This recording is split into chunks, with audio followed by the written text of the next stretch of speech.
Hey, no, that's not cool though. That's not cool. That's gonna take me your ass, man. Put in my motherfucking head, cause I can't believe a motherfucker I really cared about, I really loved you at one point, G. Like low key. Like, come on now. Like low key, G. You think it was cool for your friend to get up there and expose everything you told him about me? That wasn't cool. You know that wasn't cool for real.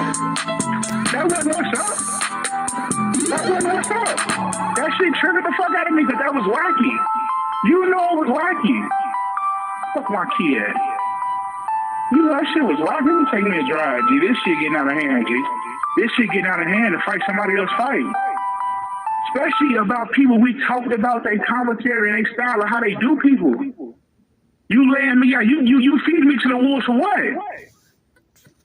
You feeding me to the wolves for what? What you feeding me to the wolves for, Jim? For what?